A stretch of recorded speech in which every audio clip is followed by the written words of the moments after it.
Good morning, I'm Taylor Wilson, and today is Friday, August 1st, 2025. This is USA Today's The Excerpt. Today, we reach deadline day for new tariffs, plus how rural organizers say recent Republican-led cuts could help Democrats win votes, and major changes are coming to homeless services. President Donald Trump signed an executive order yesterday imposing sweeping new tariffs on imports from trading partners around the world, escalating an aggressive trade policy aimed at spurring domestic manufacturing in the U.S. The new reciprocal tariff rates, which will go into effect in a week, came before today's deadline. Trump gave about 180 countries to either reach trade deals with his administration or face higher reciprocal tariffs assigned by the U.S. Trump also took separate action to raise tariffs on goods from Canada from 25 to 35%. That new tariff rate will go into effect today. The order listed higher import duty rates of 10 to 41% starting in a week for dozens of trading partners. Goods from all other countries not listed would be subject to a 10% U.S. import tax. Gaza medical officials said at least 23 people were reported killed by recent Israeli fire across the enclave, including 12 people among crowds who had gathered to receive aid. The Israeli military said its troops had fired warning shots to disperse crowds. U.S. Special Envoy Steve Witkoff met Israeli Prime Minister Benjamin Netanyahu yesterday in a bid to salvage Gaza truce talks and address the humanitarian crisis there, including severe hunger concerns. Shortly after Witkoff's arrival, President Trump posted on his Truth Social network, writing that the fastest way to end the humanitarian crises in Gaza is for Hamas to surrender and release the hostages. After the meeting, a senior Israeli official said an understanding between Israel and the U.S. was emerging that there was a need to move from a plan to release some of the hostages to a plan to release all the hostages, disarm Hamas militants, and demilitarize the Gaza Strip. Witkoff will travel to Gaza today to inspect food aid delivery as he works on a final plan to speed deliveries to the enclave, according to the White House. Meanwhile, mothers of hostages led a protest outside Netanyahu's office, calling on the government to end Israel's violence in Gaza. Israel said earlier this week it would halt military operations for 10 hours a day in parts of Gaza and designate secure routes for convoys to deliver aid. The UN Office for the Coordination of Humanitarian Affairs said this week that the United Nations and its partners had been able to bring more food into Gaza in the first 2 days of pauses, but that the volume was still far from enough. Residents still face danger from Israeli forces and Palestinian looters when trying to reach supplies.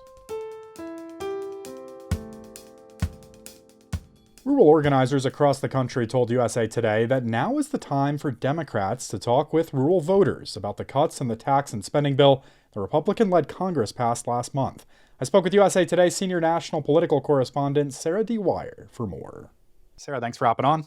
Thanks for having me. What did you hear from rural organizers across the country about the implementation of the GOP tax and spending law combined with, other changes from the Trump administration and their impact on their communities? The biggest thing they told me is that rural voters are very upset. They're outraged that this bill, on top of some of these other changes they're seeing from the administration, one person called it a perfect storm, that it's just one thing layered after another, and it's going to have an outsized impact on rural communities. Why do they feel this could be the moment Democrats kind of rebuild their brand in and around some of these MAGA hotbeds of the country?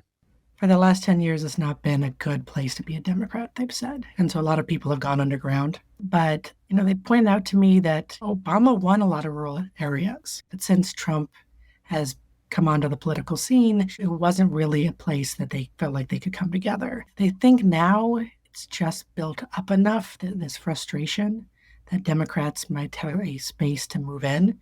They said they also feel like the voters who came out for Trump might not necessarily go out for any other Republican. This is not a base that's going to easily or automatically switch to J.D. Vance or Marco Rubio or whoever Republicans put up next. Sarah, you and I talked about these big protest moments that we saw earlier this year. What did the folks you spoke with say about those protests and what they might tell us about this moment? A lot of the organizers I talked with said that they see this momentum. And there's a momentum they haven't seen in these areas for a long time. People came out to these protests and felt like, they weren't alone. And it was okay to be there and be a Democrat. There were hundreds of people showing up at a protest and the cars were honking in a friendly way and not in an unfriendly way. And it made them want to get involved. How about national Democrats as it pertains to this conversation in rural areas? Are they getting involved yet? Yeah, they've been involved pretty much throughout the year. They've held town halls. They've invested a lot more in Democratic parties in rural states than they have in the past. But the rural organizers I've talked to have said they're not waiting for the national party to come help them. They're doing this on their own. All right, and how about Republicans? I mean, is there any sense that they are paying attention to this maybe growing disgruntled base of rural voters? They don't seem scared. I'll start with that. They have their own plan for the August recess and sent out a memo telling Republicans of what they should do and the messages that they should lead with. They're not running away from this bill. This is a landmark bill for the party. One thing that was kind of interesting in the memo is there was no national message for how to talk about the cuts to rural hospitals. And I know that's something that the Democrats plan to focus on a lot. All right, really interesting piece from you, Sarah. Folks should go click the link in today's show notes for the full version. Sarah Dwyer covers national politics for USA Today. Thanks, Sarah. Thank you. The White House plans to begin construction next month on a $200 million ballroom on the east part of the mansion that President Donald Trump has vowed to pay for with his own money and private donations. White House Press Secretary Caroline Leavitt said the new 90,000 square foot ballroom will be a much needed and exquisite addition to hold large events on the White House complex. The White House expects it to be completed before the end of Trump's term in 2029. Drastic changes are coming to homeless services. My colleague Dana Taylor spoke with USA Today national correspondent Trevor Hughes to learn more. Trevor, thanks for hopping on. You bet. Glad to be here. So what was in Trump's recent executive order with respect to homelessness? The president's executive order really reflects a totally new approach to how we look at homelessness in America. The president has very clearly targeted visible homelessness, encampments on the street. And if you've traveled to any major American cities, you've seen them, cities big and small, people living in tents, literally under bridges, folks living on the streets. And so President Trump's executive order basically prioritizes putting those people in institutional settings, what we call involuntary commitment, and requiring them to get drug and mental health treatment. And social workers and mental health providers are among the critics of the new policy. What's their view? For many years in this country, advocacy groups, experts have used what's called the housing first model. It sounds kind of crazy, right? But their argument is the best way to stop someone from being homeless is to give them a home.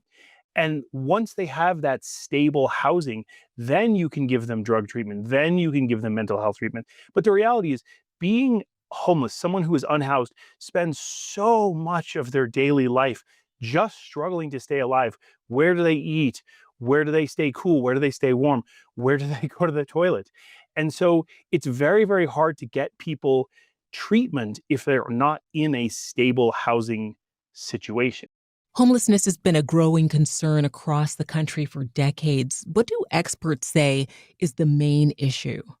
The main issue in terms of homelessness is the cost of housing.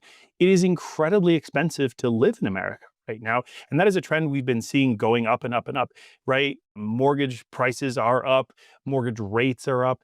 And so when wages are not keeping up with the cost of housing, more and more people are being pushed out on the streets. And that's one of the things you find, and I've done this for many years covering homelessness, is when you interview folks, they're from there. There's often a perception that people who are homeless are from somewhere else. And yes, that is often the case. But more often than not, it is people who grew up in that community who call that community home. They just don't have a house. Let me ask you, Trevor, with changes to Medicaid coming and 11 million people on track to lose insurance, is there a concern that the problem will just be exacerbated? Oh, absolutely. This is a situation where if you are cutting healthcare access for people who can't work because they have mental health or drug challenges, you're really making the problem even worse, especially because these folks will then need to go to the emergency room. They will need emergency care rather than sort of structured, planned care that could have kept them out of those very, very expensive emergency medical situations. And then the other problem that advocates told me that they're facing is that the Trump administration's approach doesn't actually contain any new funding for mental health treatment beds or drug treatment beds. And so you have a situation where the president's order, essentially, they see it as exacerbating the current situation, but not offering any real help to make the problem better. Trevor Hughes is a national correspondent for USA Today. Thank you, Trevor. You bet. Thanks for listening to The Excerpt. We're produced by Shannon Ray Green and Kelly Monahan, and our executive producer is Laura Beatty. You can get the podcast wherever you get your pods, and if you're on a smart speaker, just ask for The Excerpt. I'm Taylor Wilson, and I'll be back tomorrow with more of The Excerpt from USA Today.